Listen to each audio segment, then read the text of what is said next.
ಅಣ್ಣ ನೀನು ಕೊಡ್ಬೇಕು ಅವಾರ್ಡು ರೋಡ್ಗಳಲ್ಲಿ. ಬಾರೋ ಅಪರೂಪದ ಮುಳ್ಳಂದಿ ಬಾಬಾ. ಈ ಅಪ್ಪನ ಎಲ್ಲಿಂದ ಬಂದಾಗರು ಸಡನ್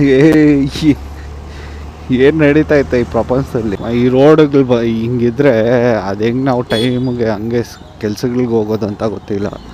ಅಪ್ಪ ರೋಡ್ ಸರಿ ಇಲ್ಲ ಅಂದರೆ ಹೆಂಗಂದ್ರೆ ಹಂಗೆ ನುಗ್ತಾ ಇದ್ದಾರೆ ಜನರು. ಆಮೇಲೆ ಹಾಕ್ತಾರೆ ಹಂಪು, ಒಳ್ಳೆ ಸಮಾಧಿಗಳ ಥರ ಇರಬೇಕು. ಗಾಡಿಗಳದ್ದು ವೀಲ್ ಹಂಗೆ ಬೆಂಡಾಗ್ಬಿಡ್ಬೇಕು ಹತ್ಸಿದ್ದೆ, ಆ ಥರ ಹಂಪುಗಳು ಹಾಕ್ಸ್ತಾರೆ. ಆ ಕಡೆ ಹೋಗಲ್ಲ, ಯಾಕಂದರೆ ಇಲ್ಲಿ ಇಷ್ಟು ಕೆಡ್ದಾಗೈತೆ ರೋಡು ಅಂತ ಈ ಕಡೆ ಬರೋದು. ನಮಗೂ ಹಂಪಾಗಿದೆ ಒಂದು ದೊಡ್ಡದು. ಆ ಹಳ್ಳದಲ್ಲೇನೋ ಇಲ್ಲೊಂದು ಹಳ್ಳ ಕೌಂಟ್ ಮಾಡ್ಕೊಂಡು ಹೋಗ್ತಾ ಇದ್ರೆ 5 ಕಿಲೋಮೀಟರ್ ರೇಡಿಯಸಲ್ಲೇ 500 ಹಳ್ಳಗಳು ಬಂದ್ಬಿಡುತ್ತೇನೋ.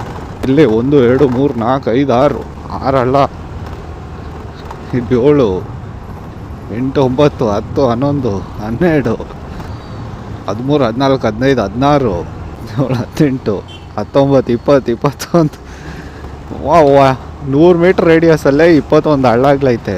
4-5 ಕಿಲೋಮೀಟ್ರಲ್ಲಿ ಎಷ್ಟು ಹಳ್ಳ ಇರಲ್ಲ. ಅದೇ ಅಲ್ಲಿ ಬ್ರಿಡ್ಜ್ ಕಟ್ಟವ್ರೆ, ಬ್ರಿಡ್ಜಿಗೆ ಮುಂಚೆ ಹಳ್ಳ, ಬ್ರಿಡ್ಜ್ ಆದಮೇಲೆನೂ ಒಂದು ಹಳ್ಳ, ಚಿಕ್ಕದೊಂದು ಕಾಲುವೆ ಬ್ರಿಡ್ಜ್. ಅಲ್ಲೇ 1 2 3 ಇಲ್ಲಿ ತಾರೆ ಎಗ್ರುಬಿಟ್ಟೈತೆ. ಏನು ಹೇಳೋದು, ಬರೀ ಹಳ್ಳಾಗ್ಲೇ. ಜೀವನದಲ್ಲಿ ಇಷ್ಟೊಂದು ಹಳ್ಳಗಳು ಡೈಲಿ ದಾಟ್ಕೊಂಡು ಹೋಗ್ತಾ ಇರ್ತೀರಿ. ಮೇಲೇನೋ ಜನರು ನಮ್ಮನ್ನ ಹಳ್ಳದಲ್ಲಿ ಬೀಳ್ಸ್ಬೇಕಂತ ನೋಡ್ತಾ ಇರ್ತಾರೆ. ಹಳ್ಳದಲ್ಲಿ ಬೀಳ್ಸಕ್ಕೆ ಟ್ರೈ ಮಾಡ್ತಾ ಇರಿ, ನಾವು ಹಾರ್ತಾ ಇರ್ತೀವಿ.